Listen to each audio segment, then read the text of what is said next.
I'm all alone, so I don't think I'm really going to need the mask today, but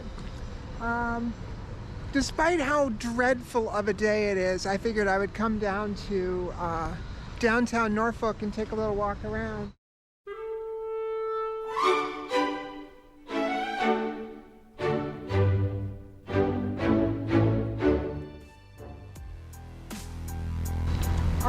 I am really dubious as to the legality of this, but for as much as I can tell, it won't be illegal for me to fly the drone over the Wisconsin here.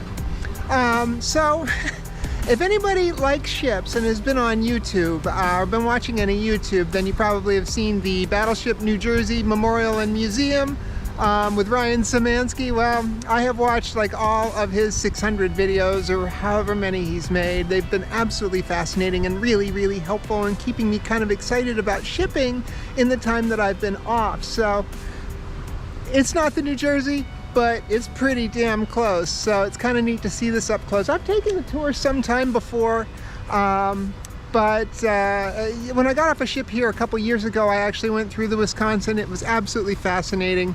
I never pass these up.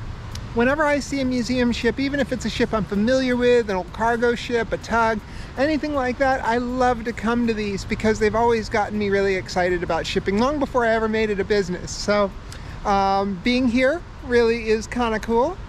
And I'm going to see if I can find a little dry spot to hang out and see if I can fly the drone over this. I'm going to double check, see if it even takes off. If it does, I checked the FAA website. They say that it's legal. And maybe we'll get a really cool look at it. I'm excited. So let's go give it a shot.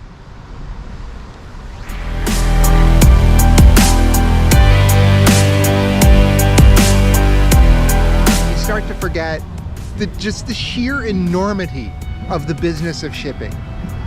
This is actually a pretty common size anchor on an ocean-going ship, on a large ocean-going ship. This one, I think, came from a battleship, an Iowa-class battleship like the Wisconsin behind me. But a commercial ship has an anchor like this. To give you an idea how big the ships are, my last ship was 962 feet long.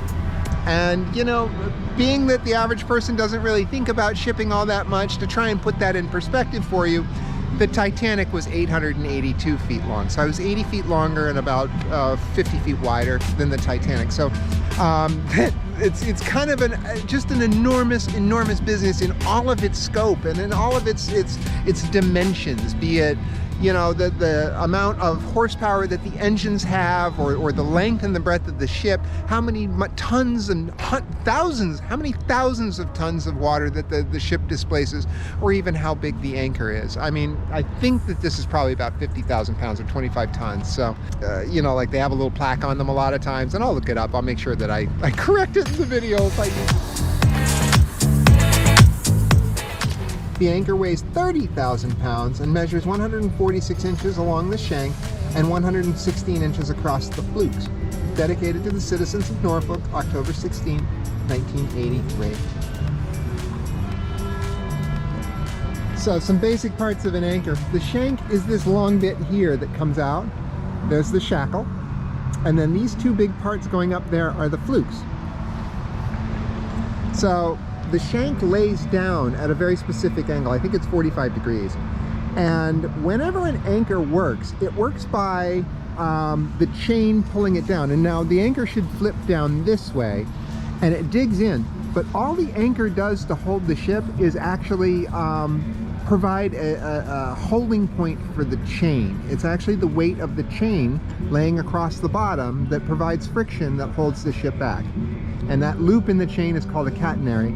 And we put out enough chain to make sure that there is a big loop in it. We don't just drop it right beneath the ship and then just leave it sit there, because otherwise it wouldn't. This actually would not hold back a ship in even the mildest of winds or currents.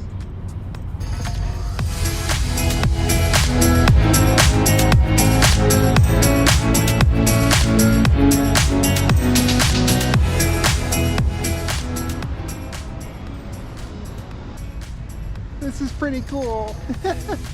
You know, being in Pittsburgh, you kind of like, you know, when you're in your own hometown, it tends to be the case that you forget about all the things that people who visit your city will actually want to go do. So when I'm away, no matter what city I'm in, whether it's considered interesting or touristy or not, I try and go and do the thing because I know I miss out on so many things in my own hometown. So even though it's kind of a crappy day, gonna come out here and try and make the most of it.